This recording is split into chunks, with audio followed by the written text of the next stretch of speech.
Selamat malam, mohon izin dan saya misalkan izin mengendiri Taruna tingkat 4 Politeknik Imigrasi dan Pemasarakatan Angkatan 57. Nama Eka Saprinko Tarigan, STB 5011 dari Prodi Teknik Pemasarakatan kelas B.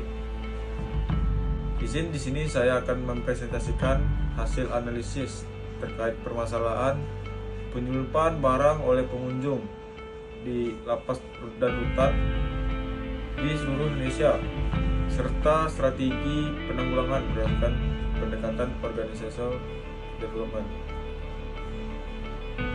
Dalam kesempatan ini saya berperan sebagai kalapas yang bertindak sebagai pemimpin sekaligus dalam mengidentifikasi dan menganalisis terhadap permasalahan yang terjadi di dalam organisasi. Dalam praktiknya, lapas di Indonesia masih menghadapi berbagai tantangan, baik dari faktor internal maupun eksternal yang dapat menghambat tercapainya tujuan pembinaan tersebut. Salah satu permasalahan yang cukup krusial dan sering terjadi adalah penyelundupan barang terlarang melalui jalur kunjungan. Permasalahan ini menjadi perhatian serius karena tidak hanya berdampak pada keamanan dan ketertiban di lapas, tetapi juga berpotensi memicu berbagai pelanggaran lain seperti peredaran narkotika dan aktivitas kriminal yang ditindak dari dalam lapas. Dengan demikian, saya akan menggunakan pendekatan diagnosis organisasi untuk mengidentifikasi penyebab utama. Selanjutnya, saya akan masuk pada pembahasan mengenai identifikasi permasalahan. Identifikasi masalah, lapas memiliki peran penting dalam pembinaan narapidana agar dapat kembali ke masyarakat sebagai individu yang lebih baik. Salah satu kegiatan utama dalam lapas adalah layanan kunjungan yang bertujuan untuk menjaga hubungan sosial antara narapidana dengan keluarga. Namun, dalam praktiknya, layanan kunjungan ini sering dimanfaatkan sebagai celah untuk menyelundupkan barang terlarang ke dalam lapas. Permasalahan utama yang terjadi adalah adanya praktik penyelundupan barang oleh pengunjung seperti narkoba, handphone, uang ilegal, dan benda berbahaya lainnya. Modus yang digunakan pun semakin beragam, mulai dari disembunyikan dalam makanan, pakaian, hingga melalui kerjasama dengan oknum petugas. Sebagai contoh, berdasarkan pemberitaan dari Detik.com, seorang istri narapidana di lapas Benceu, Bandung, kedapatan menyelundupkan narkotika jenis sabu dalam mie instan. Selain itu, menurut Kompas.com, terdapat upaya penyelundupan uang palsu di lapas Mojokerto melalui jalur kunjungan. Lebih lanjut, berdasarkan laporan dari Intelijen PAS, petugas rutan Cipinang berhasil menggagalkan penyelundupan 785 butir narkoba jenis Inek Transformer. Selain itu, berdasarkan informasi dari Kementerian Imigrasi dan Pemasarakatan, petugas lapas Parigi juga berhasil menggagalkan penyelundupan narkotika yang disembunyikan melalui pembalut. Kasus-kasus tersebut menunjukkan bahwa penyelundupan merupakan permasalahan nyata yang berulang dan memiliki dampak serius. Dampak yang ditemukan antara lain terganggunya keamanan dan ketertiban lapas, meningkatnya peredaran narkoba di dalam lapas, serta munculnya potensi kejahatan yang dikendalikan dari dalam lapas. Diagnosis organisasi. Diagnosis organisasi merupakan proses sistematis untuk mengidentifikasi kondisi organisasi serta menemukan akar penyebab dari suatu permasalahan. Dalam analisis ini, saya menggunakan model analitikal, yaitu model diagnosis yang bersifat objektif, sistematis, dan berbasis data. Model ini dipilih karena mampu memberikan gambaran yang jelas mengenai kondisi organisasi berdasarkan fakta yang ada. Melalui model ini, analisis dilakukan dengan mengkaji beberapa aspek utama. Pertama, dari sisi sistem, pengawasan terhadap pengunjung belum optimal. Kedua, sisi sarana prasarana, terdapat alat deteksi seperti scanner dan teknologi pengawasan masih terbatas. Ketiga, dari sumber daya manusia masih terdapat oknum petugas yang tidak memiliki integritas baik.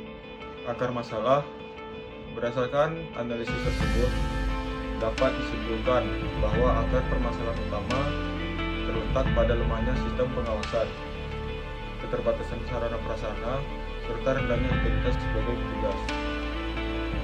Dengan demikian, permasalahan ini tidak hanya disebabkan oleh pengunjung, tetapi juga oleh kelemahan internal organisasi. Proses diagnosis. Proses diagnosis dilakukan secara sistematis melalui beberapa tahapan. Pertama, identifikasi masalah, yaitu adanya praktik penyelundupan barang melalui jalur kunjungan. Kedua, pengumpulan data. melalui studi literatur seperti berita terpercaya, laporan resmi, dan sumber lainnya.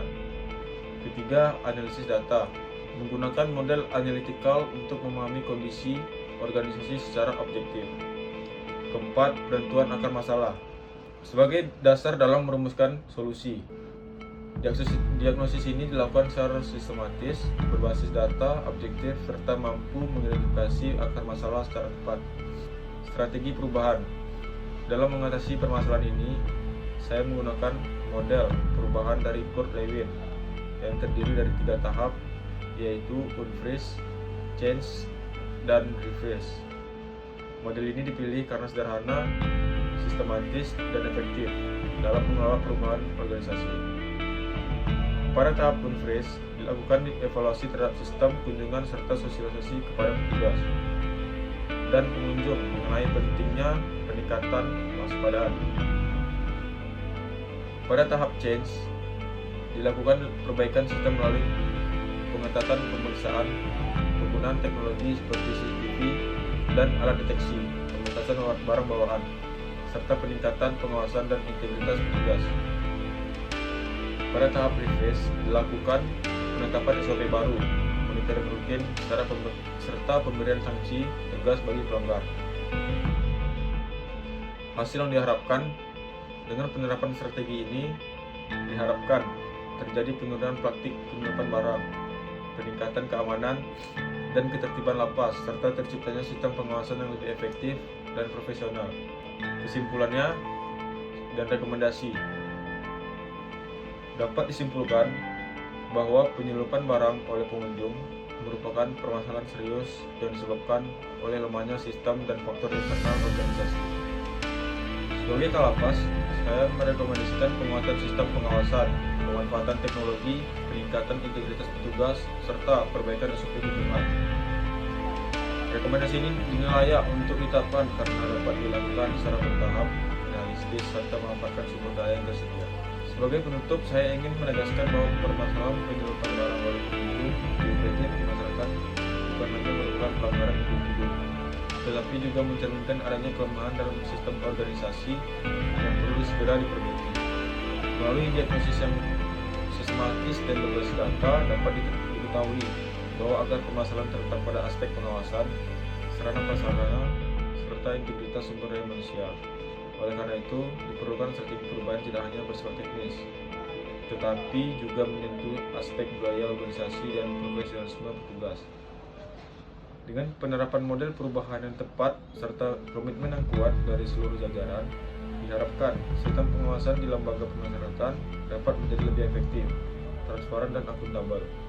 Saya juga menekankan bahwa keberhasilan perubahan tidak hanya bergantung pada kebijakan, tetapi juga pada konsistensi pelaksanaan di lapangan. Dengan demikian, upaya pencegahan penyelundupan barang di lapas dapat dilakukan secara berkelanjutan dan memberikan dampak nyata terhadap peningkatan keamanan. Dan demikian analisis yang dapat saya sampaikan. Terima kasih atas perhatian yang diberikan. Lebih dan kurang, mohon maaf. Selamat malam. Dalam analisis ini yang digunakan yaitu model analytical yang mendiagnosis bersifat objektif, sistematis, dan berbasis data. Berikut video upaya penyelundupan zat terlarang ke Lapas Pangkal Pinang yang digagalkan petugas. Kepala Lembaga Pemasyarakatan kelas 2A Pangkal Pinang, Nofriyadi, membenarkan adanya pengunjung yang diamankan petugas ketika hendak melakukan kunjungan ke warga binaan pada Selasa 11 Februari sore. Berikutnya, Lapas Narkotika Cipinang menggagalkan penyelundupan narkoba. Modusnya masukkan sabu ke potongan ayam. Ini ditemukan barang diduga narkoba jenis sabu diselipkan di sayur ayam kecap. Ini di cekernya. Ayo silakan dibongkar. Nah, ini satu persatu. Selanjutnya, aksi nekat dua pria lempar paket narkoba ke dalam lapas berujung ditangkap. Beserta ponsel dengan cara dilempar. Dari hasil ungkap kejadian, petugas mengamankan 5 orang. Nah, begitu mereka pulang, karena di situ ada petugas kami yang juga Kepala Lapas Kelas 1 Surabaya, Sohibur Rahman menjelaskan, aksi yang dilakukan kedua pelaku pelempar paket sabu merupakan aksi yang ketiga kali.